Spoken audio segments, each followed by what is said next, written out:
अस्सलामुअलैकुम। Myself Munawwar sir from Abdullah Patel English high school. आज मैं एक और टॉपिक लेके आया हूँ आप लोग के साथ में। New topic accounts of not for profit concern. पहला क्वेश्चन कुछ इस तरह से दिया हुआ है, Jeevan Jyoti art circle a newly established concern has presented the following information। ठीक है, तो सबसे पहले हम लोग को बताया गया है कि ये नया बिजनेस है, नया बिजनेस ऑर्गेनाइजेशन है, तो जाहिर सी बात है न्यू बिजनेस में कैपिटल नहीं होता है। We have to create capital fund, हम लोग को कैपिटल फंड बनाना पड़ेगा। कैसे बनेगा? एडजस्टमेंट कहीं ना कहीं होंगे। अभी पहले रिसिप्ट एंड पेमेंट अकाउंट दिया हुआ है हमको। रिसिप्ट एंड पेमेंट अकाउंट में रिसिप्ट साइड है admission fees, subscription and donation. Admission fees is revenue, recurring बार बार मिलेगा हमको। सब्सक्रिप्शन भी रेवेन्यू है और डोनेशन भी रेवेन्यू है। तीनों चीजें रेवेन्यू है, जो कि तीनों का इफेक्ट हम लोग को पास करना पड़ेगा हमारे सॉल्यूशन यानी इनकम एंड एक्सपेंडिचर अकाउंट के क्रेडिट साइड में, जो कि इनकम साइड है। अच्छा, पेमेंट साइड में पहला नाम है फर्नीचर। पेमेंट और फर्नीचर का नाम दिया हुआ है, मतलब होता है कि हमने फर्नीचर का परचेज किया है। ये कैपिटल ट्रांजैक्शन है जिसका इफेक्ट आना चाहिए डायरेक्टली बैलेंस शीट में। उसके बाद है stationery, office rent, newspaper, telephone. ये चारों नाम रिकरिंग है, रेवेन्यू ट्रांजैक्शन। स्टेशनरी का बिल, रेंट का बिल, न्यूज़पेपर और टेलीफोन, ये चारों चीज़ हम बार बार पेमेंट करते हैं, तो इसका इफेक्ट हम लोग को पास करना पड़ेगा इनकम एंड एक्सपेंडिचर के डेबिट में, जो कि है एक्सपेंडिचर साइड। अच्छा, नेक्स्ट है इन्वेस्टमेंट। इन्वेस्टमेंट दिया है पेमेंट में, means we have purchase investment. Investment is an capital transaction to be recorded on asset side. And then balance carried down. Balance carried down means closing balance either for cash in bank, और question में तुमको दोनों ही information दिया है, cash in hand और cash at bank. तो ये क्लोजिंग बैलेंस भी बैलेंस शीट में ही जाएगा और दोनों का इफेक्ट आएगा बैलेंस शीट के एसेट्स में। ठीक है, नेक्स्ट एडजस्टमेंट दिया हुआ है। एडजस्टमेंट है subscription outstanding for the year was 5000। Current year का सब्सक्रिप्शन मिलना बाकी है, जिसका इफेक्ट हम लोग को पास करना पड़ेगा दो बार। पहला, इनकम मिलना बाकी है तो इनकम में प्लस कर दिया जाए, यानी सब्सक्रिप्शन में प्लस करें, पहला इफेक्ट। और सेकंड इफेक्ट हम पास करेंगे, मिलना बाकी है तो इफेक्ट जाएगा एसेट साइड में, बैलेंस शीट। सेकंड बोला है डेप्शिट फर्नीचर 10%। डेप्शन निकालना है फर्नीचर के ऊपर 10%, तो फर्नीचर जो कि एक एसेट्स है वो एसेट में से माइनस कर दिया जाएगा और सेकंड इफेक्ट पास करेंगे हम लोग अपना इनकम एंड एक्सपेंडिचर के डेबिट में। तीसरा, full amount of admission fee and 50% donation are to be capitalise. 50% donation का और एडमिशन फीस का फुल अमाउंट कैपिटलाइज करना है। का मतलब मैंने आप लोग को बताया था, ये रेवेन्यू इनकम है। एडमिशन फी, डोनेशन दोनों रेवेन्यू है, हम लोग को बार बार मिलने वाली है, लेकिन कहा जा रहा है कि इसको कैपिटलाइज किया जाए, मतलब इसको कैपिटल माना जाए। तो इस एडजस्टमेंट से हम कैपिटल फंड क्रिएट करेंगे सॉल्यूशन में। आगे कहा गया you are required to prepare income and expenditure account for the year ending 31 March 18 and a balance sheet as on that date. हमको सॉल्यूशन करने के टाइम पे इनकम एंड एक्सपेंडिचर अकाउंट और बैलेंस शीट दोनों ही प्रिपेयर करना है, तो हम दोनों सॉल्यूशन करेंगे। ठीक है, तो पहले फॉर्मेट बनाया जाएगा इनकम एंड एक्सपेंडिचर अकाउंट का और बैलेंस शीट का, और फिर डायरेक्ट सॉल्यूशन स्टार्ट करेंगे। लेकिन जब हम सॉल्यूशन स्टार्ट करेंगे तो ध्यान देंगे कि पहले एडजस्टमेंट का इफेक्ट पास किया जाए। हर एडजस्टमेंट के दो इफेक्ट होंगे, दो इफेक्ट होने के बाद ही सेकंड एडजस्टमेंट पे फॉलो होगा। सेकंड एडजस्टमेंट के भी दो इफेक्ट होंगे, फिर तीसरा एडजस्टमेंट फॉलो होगा। ऐसा हर एडजस्टमेंट के दो इफेक्ट पास होना ही चाहिए।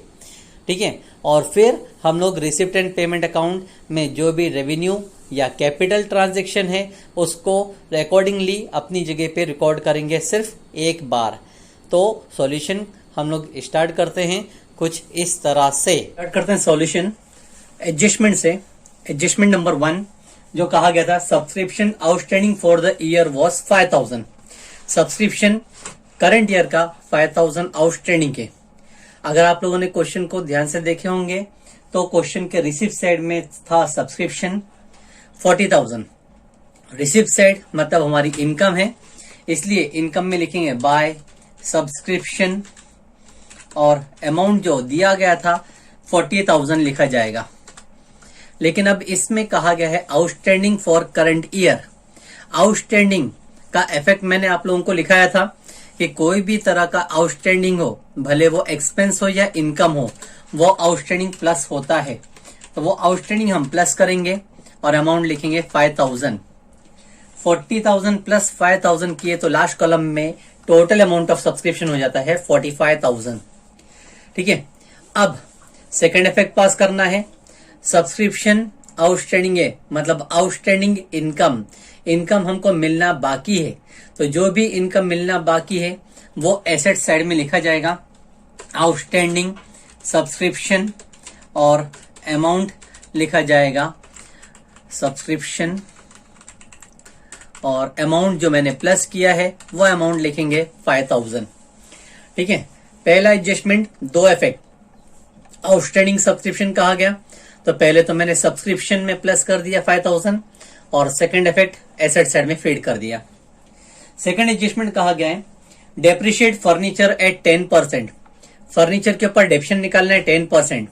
फर्नीचर क्वेश्चन पढ़ने के टाइम पे बताया गया था कि फर्नीचर पेमेंट साइड में दिखाई दे रहा है। तो पेमेंट साइड में फर्नीचर का मतलब होता है परचेस ऑफ फर्नीचर, तो हम एसेट्स में लिखेंगे फर्नीचर और अमाउंट फर्नीचर का पेमेंट में से निकालेंगे, दैट इज 12,000। कोई डेट दिया नहीं गया है तो ये एज्यूम किया जाएगा कि फर्नीचर साल के शुरुआत में खरीदा गया। अब हमको डेप्शन निकालना है तो डेप्शन तो हमेशा माइनस ही होता है, माइनस डेप्रिसिएशन और अमाउंट लिखेंगे परसेंटेज जो क्वेश्चन में दिया गया, दैट इज 10%। 12,000 का 10% होता है 1,200, माइनस किया जाए तो बचेगा 10,800।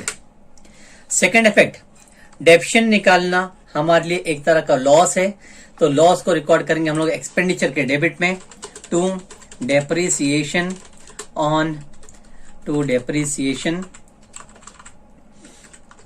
ऑन फर्नीचर और अमाउंट लिखा जाएगा, दैट इज 1,200 जितना डेप्शन निकाला गया।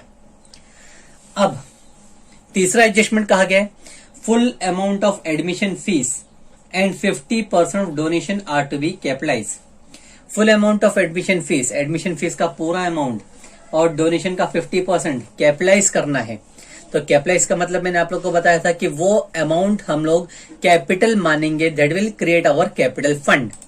तो पहले एडमिशन फीस देखते हैं, वो डेबिट में दिया हुआ था रिसिप्ट साइड, तो हम क्रेडिट में लिखेंगे बाय एडमिशन फीस और अमाउंट लिखेंगे 22,000, जो कि क्वेश्चन में कहा गया है full amount of admission fee. Full amount मतलब माइनस है, माइनस कैपिटलाइज और ब्रैकेट में लिख देता हूं फुल, पूरा अमाउंट कैपिटलाइज करना था तो 22 माइनस 22 किया जाए तो बचेगा 0। सेकेंड इफेक्ट कैपिटलाइज करने का मतलब होता है कैपिटल फंड में एडअप करना, कैपिटल फंड लिखा जाएगा। कैपिटल फंड अभी मेरे पास है नहीं और इस क्वेश्चन में होगा भी नहीं, डायरेक्ट उसमें लिख देंगे प्लस एडमिशन फीस और एडमिशन फीस का अमाउंट फर्स्ट कॉलम में लिख देता हूं 22,000। कैपिटल फंड क्यों नहीं होगा, क्वेश्चन में मैंने आप लोग को एक्सप्लेन कर चुका था कि न्यू बिजनेस स्टार्ट है इसलिए कैपिटल फंड नहीं होगा, हमको क्रिएट करना पड़ेगा। अच्छा, सेम उसमें एक और एडजस्टमेंट कहा गया था 50% donation are to be capitalise. Donation का भी 50% कैपिटलाइज करना है तो हम लोग क्रेडिट साइड में लिखेंगे इनकम में बाय डोनेशन और डोनेशन का अमाउंट क्वेश्चन में दिया है 18,000, लेकिन अब 18,000 में से हमको कैपिटलाइज करना है 50%, तो कैपिटलाइज का एडजस्टमेंट होता है माइनस किया गया कैपिटलाइज और ब्रैकेट में बता देता हूं मैं परसेंटेज, दैट इज 50%। 50% का मतलब ये होता है आधा, तो 18,000 में से 9,000 कैपिटलाइज कर दिया गया तो बचा 9,000। सेकेंड इफेक्ट, डोनेशन का भी हम लोग कैपिटल में ही प्लस करेंगे, कैपिटल फंड में प्लस डोनेशन और डोनेशन का अमाउंट लिखा जाएगा 9,000 जो कि हमने कैपिटलाइज किया है। ठीक है, इस तरह से हमारा इफेक्ट आएगा और इफेक्ट का सेकेंड इफेक्ट भी पास कर दिए। 3 एडजस्टमेंट थे इस क्वेश्चन में और इसके बाद में बोला गया था you are required to prepare income and expenditure account and balance sheet for the year ending as on that date.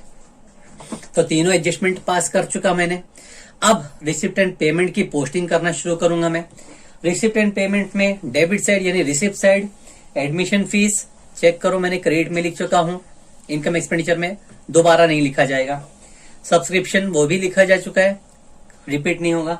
Donation वो भी लिख चुका हूं, रिपीट नहीं होगा। हाँ, पेमेंट साइड में फर्नीचर को मैंने एसेट्स में लिख चुका था because that is capital transaction. Stationery revenue है, डेबिट में लिखूंगा टू स्टेशनरी और अमाउंट आएगा जो कि डेबिट में दिया, क्रेडिट में दिया था 4000। उसी के बाद में हम लोग लिखेंगे ऑफिस रेंट, वो भी एक्सपेंस है रेवेन्यू, इसीलिए लिख रहा हूं इनकम एंड एक्सपेंडिचर के डेबिट में 2600। ऑफिस रेंट के बाद में न्यूज़पेपर एंड पीरियडिकल्स, वो भी रेवेन्यू ट्रांजैक्शन है। Newspaper and periodicals PERIODICLS periodicals, ये भी रेवेन्यू है, हम लोग लिखेंगे 300। टेलीफोन एक्सपेंस भी रेवेन्यू है, लिखेंगे 2 टेलीफोन एक्सपेंस और अमाउंट रेवेन्यू का है, डैश लिखेंगे 560। लेकिन अब इसके बाद में जो नाम दिया गया था इन्वेस्टमेंट है। Investment is capital transaction. Investment हम कभी कभार करते हैं, तो इन्वेस्टमेंट हमारा जाएगा एसेट्स में। एसेट्स में लिखेंगे investment, that is my assets, investment in assets 23,000। और उसी के बाद में बोला था क्या था, by balance carried down. By balance carried down का मतलब होता है क्लोजिंग बैलेंस ऑफ कैश और एंड बैंक, दोनों तुमको दिया हुआ है। कैश इन हैंड वो भी एसेट में ही आएगा, कैश इन हैंड जिसका अमाउंट है 7540, और फिर कैश एट बैंक वो भी एसेट्स में ही आएगा जिसका अमाउंट है 30,000। ठीक है, इस तरह से हमारा एडजस्टमेंट भी पोस्ट कर दिया गया, रिसिप्ट एंड पेमेंट की भी पोस्टिंग हो गई। अब लास्ट इफेक्ट है कि हमको अकाउंट को टैली करना है। अकाउंट को टैली करके हम लोग देखेंगे कि सरप्लस आता है या डेफिसिट आता है। ठीक है, सरप्लस या डेफिसिट जो भी आएगा वो हम कैपिटल में एडअप करेंगे या डिडक्ट करेंगे। चेक करते हैं। Debit side 1200 plus 4000 plus 2600 plus 300 and plus 560, ये सब को एडअप करेंगे तो अमाउंट मिलेगा 8660। डेबिट का अमाउंट में ये साइड में लिख कर रख रहा हूं 8660। ठीक है,